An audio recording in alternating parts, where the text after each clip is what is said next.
Hello everyone, my name is Diego Alfonso and I'm one of your hosts with the Florida Aviation Network.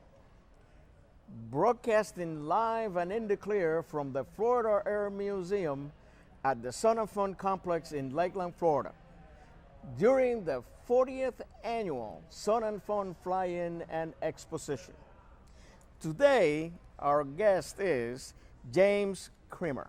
James, pleasure to have you on the show. Good to be here. I'll tell you, our audience is going to have a kick out of this because, well, first of all, I love ferrying airplanes, and I think that's what you kind of do for a living, I imagine. It is. And you probably have a whole bunch of war stories and things that will make any conversation very interesting. And we're going to get to that. Okay. But before we get there, what I like you to do is kind of tell us how did you decide to become, number one, a pilot, and then what made you decide to go into ferrying? So give us the first history first. Well, a long time ago, when I was about 10 years old, I was taken up by a friend here in Lakeland up in a small biplane, and I was bitten by the bug, and I've loved flying ever since. I started flying when I was in high school as a senior, and became a pilot in January of my senior year, and immediately 70 hours under my belt. I did a cross country out to California and back in a 172, and I've just been in and out of flying professionally. I flew some banners up in Daytona Beach, and I've done little odds and ends. But about 6 years ago, the school board decided that they couldn't afford to keep me on board to be a teacher for another year, so I was given the opportunity to ferry airplanes, and I've been ferrying airplanes now for almost 6 years. Wow. Now, I understand you have some presentations. I will be presenting here in the museum on Thursday afternoon, right at the same time that Judy is taking off. Captain Judy is taking off with Think Global Flight, and I'll be here at 2 o'clock in the afternoon, and then again Friday morning I'll be repeating at 9 a.m. Okay. What can you tell us about? Walk us through this ferrying airplane thing, you know, and kind of give us an idea what that world really is about. Well, ferrying airplanes started off during World War II, and they had to get the planes over to England as quickly as possible. So they decided to stop shipping them and taking a chance of having them sunk on the ships when the U-boats found them. So they started flying them. It was also a question of time. And those are the questions that people ask still this day is, why fly an airplane over the ocean? Don't you just put it in a crate? And it's like, no.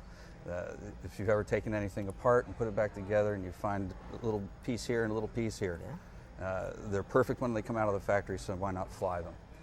So I'll be talking a little bit about some of the things that have happened on some of my flights, and just hopefully help people make better decisions too, because it takes almost every flight I have at least one hard decision that I have to make. Turn around, go back, delay a couple of days, whatever. Let me ask you this. Of all the airplanes that you have ferried, which airplane was the most challenging? Ooh, the most challenging? I had one that, well, two different circumstances, I guess. One was one where I thought I had a little more fuel on board, but then realized beyond the time that I should have turned around possibly when the winds weren't as forecasted, and I had to keep on going. And it was actually my longest flight, and I'm going to be talking about that in the presentation, but it was coming up from Hawaii to San Francisco, and the winds were not quite as forecast. I ended up realizing by a telephone call on a satellite phone that I didn't quite have as much fuel as I thought. In fact, I was 3.5 hours shorter of fuel than I thought. Oh my God. But I landed with 12 gallons, And but I've also had lots of weather problems, and the longest delay being 13 days waiting up in Goose Bay for the weather to be good enough for me to cross over to Reykjavik. Yeah. I'll tell you, I have a story about a friend of mine.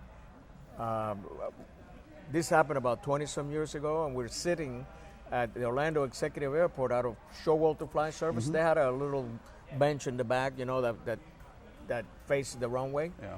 And his name is Jim Wesley. And a B-17 landed and taxi and comes over to Showalter. And he turns around to me and he said to me, I ferried that airplane in 1943. Oh, wow. And I go, Jim, how do you know? He says, because that number, I will never forget it, because we lost 2 engines on the way over. Mm-hmm. And then he brought me his logbook, like 2 or 3 days later, Mm-hmm. and there it was. The same. Well, what are the odds of something like that happening? Sometimes I don't tell the story because people would think, you know, you're making this up, but You remember the planes that you take across. Yeah, Especially yeah. when you've had troubles. exactly. And that's what he said. You never forget them. That's exactly what he said. Now, let's say that I'm going to ferry an airplane. What are the things that I need to be looking out for, airplane-wise? We're going to talk about other things, but airplane-wise. Well, I look at the total time in the airplane. If it's not a brand new airplane, which is what I usually I fly across, are new, but occasionally I take some used ones, and I want to make sure that the engine is not, I like to be less than 50% of overhaul time. And I want to make sure that there's good compression. Just the few things that I can check, and obviously a good read of the logbooks. And then during the flight, you're going to be worrying about the weather systems and Right. Certain rules and regulations that most people might not be aware of. They might not be in the NOTAMs for, like Greenland will be closed for several days, more so than just Good Friday or Easter Sunday. It's going to be several days before and after, so you can get caught. Now, depending on where you're ferrying the aircraft to, or how long of the trip is, I imagine that you probably do some dry runs maybe before going, or is that something advisable, or? Depending upon the situation, sometimes you will do a dry run, say down in Hawaii. I took an airplane from Hawaii one time that was used, and I flew from Honolulu over to Maui to determine the oil burn and the actual fuel burn. So just to make sure that the airplane's functioning properly and not going to run out of oil, for example, Yeah. on the way up. Yeah. Because that was a 17-and-a-half-hour trip. Yes. What is the longest trip? That particular plane was that- the longest in length and in time, 17-and-a-half hours. Yeah. And that's Over about, water. Yep, and that's about 2,200 nautical miles. That is challenging. That's definitely challenging. And there are no checkpoints. And there's no place to divert to other than either back or just keep going. And there's a certain point in which you're at the point of no return. You just got to keep on trucking. Mm-hmm. And I wondered, how will that be like if you encounter some unforecast weather or something like that? Well, I'm going to actually be talking about one of my flights where I did have unforecast winds, and one time I did have to turn around. I did a 14-hour local flight out of California because I didn't land anywhere else. That's right, other no than cross Livermore. country. Yeah. That's interesting. Now, of all the places that you have ferry aircraft to, which would you consider to be the ones that were most user friendly?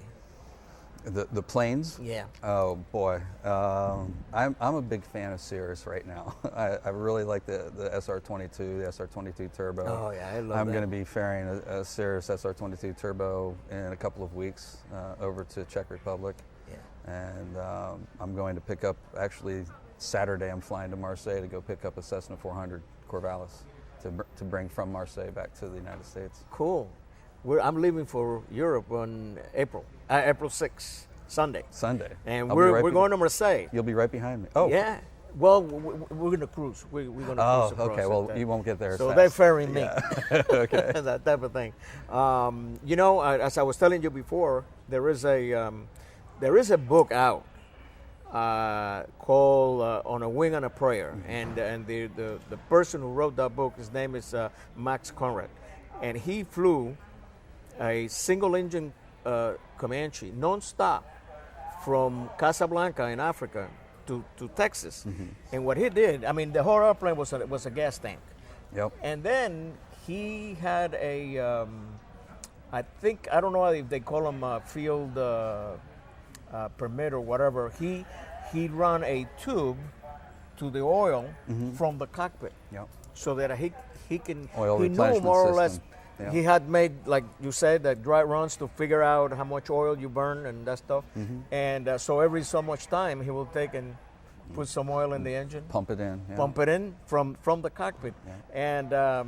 And I think that was interesting because he came across the Atlantic and came across up the chain of the Virgin Islands and all the way to Texas. Now, you've done the Atlantic and the Pacific. Yes. Both. Yes. Which one do you think is easier or friendlier? I've had more luck on the Atlantic. Yeah. Every single plane that I've ferried across the Pacific, I've had at least one fairly major problem. So I prefer the Atlantic. There's a few outs that I have to, the Azores or Greenland at least. Right. If you go that route, you probably have Greenland and Iceland and Yeah, normally I go to the first stop would be Iceland. Yeah. If I'm tanked. yeah. Have you ever gone like across to the Azores and 'cause that's a long. Yeah, I've done many to the Azores, and I've also in September of 2010, I was the first person to land a single-engine nonstop transatlantic flight from Newfoundland, St. John's, into Sligo, Ireland. Wow. So I've have been you ever landed in Horta? I mean Horta? Yeah, Horta is the Horta. The volcano? Yeah. No, I haven't. I've seen it off my wing. Oh, okay. But I've only been into Santa Maria. That must be a trip. Well, It's let me tell you, beautiful. we cannot thank you enough for you to being here and sharing Indeed. with us those stories, and I'm pretty sure that everybody watching out there, this conversation, and they're ever going to ferry airplane, they probably have a little bit of an insight on what not to do and what to do. Well, I'll be talking a little bit more on Thursday and Friday. Thank you so much for being in the show, Sure thing. and we're gonna, you know what, on the on the airplanes, I just thought of something. On the airplanes the ones that you said you had trouble on the Pacific, you only mentioned one. What is the other one? You said. Well, I had a nose gear problem. My aircraft was moved by the ground crew in California, and it broke a shear bolt on the nose gear. And when I landed after 16 and a half hours, the nose wheel was off to the side just a little bit, and when the nose wheel touched, I started to careen off towards the lava rocks. So it broke on takeoff? It was broken before takeoff, so I couldn't, I had 240 gallons inside tanks inside my airplane, so I didn't know what I should be feeling with the tanks now completely full. Right. So it was just a little difficult to taxi, but take off, and it was a scary moment. Okay.